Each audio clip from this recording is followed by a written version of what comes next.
May isang tanong ako para sa'yo. Paano kung sabihin ko sa'yo na ngayon ay meron ng isang legal na paraan para sa ating mga Pilipino kung saan magagawa mong kumita ng extra income gamit ang internet kahit nasa bahay ka lang? Interesado ka bang malaman kung paano to? Kung oo ang sagot mo, ituturo ko sa iyo ng maigi paano ka kikita ng extra income gamit ang internet tulad ko at ng mga kaibigan ko kahit nandyan ka lang sa bahay mo o kahit nasa internet shop ka lang. Bago ang lahat, may gusto muna akong ikwento sa iyo. Sigurado ngayon mo palang ito maririnig.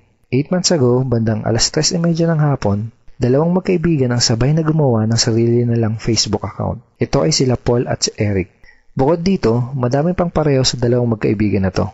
Pareho sila ng eskwelahang pinanggalingan, pareho sila ng kurso natapos, pareho silang pamilyado na. Pareho silang empleyado na nagtatrabaho ng walang oras araw-araw, parehong nakikipagsiksikan sa MRT pagpapasok ng trabaho, parehong sumasahod kada kinsenas katapusan, parehong nagbabayad ng mga utang pagkasahod, at pareho din silang gustong makaahon sa hirap ng buhay. Pagkalipas ng ilang buwan, nagka-chat uli sa Facebook ang dalawang magkaibigan. Si Paul ganun pa din. Araw-araw pa din siyang stress sa pagtatrabaho ng walang oras araw-araw. Madalas pa siyang mag-overtime kaya wala na siyang oras sa pamilya niya. Balak niya na ding mag-abroad dahil kulang na kulang ang kinikita niya para sa kanyang pamilya. Nalulungkot man siyang umalis dahil ayaw niyang malayo sa pamilya niya pero wala siyang choice kung hindi magsakripisyo.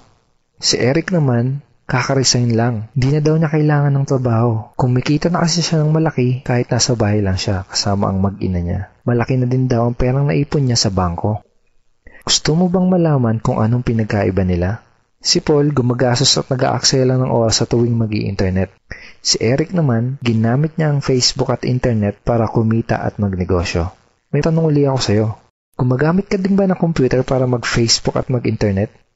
Kung gusto mo din malaman kung paano mapagkakakitaan ng oras na ginugugol mo sa pag-i-internet, ang kailangan mo lang gawin ay fill upan ang form na nasa ibaba.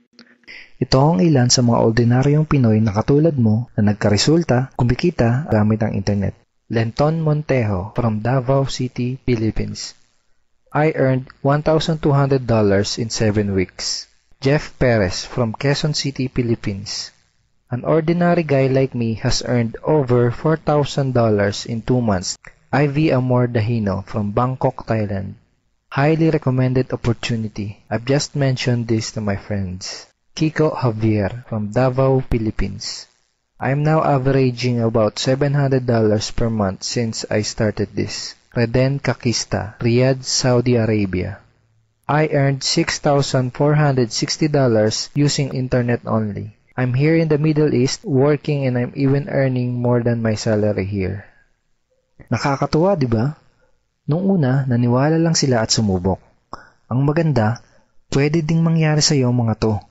Kung gusto mo na ding matutunan kung paano o kikita gamit ang internet, ang kailangan mo lang gawin ay fill upan ang form na nasa ibaba. At ipapadala ko sa email mo ang video na magtuturo sa iyo kung paano ka kikita katulad namin. Go ahead and fill up the form below now.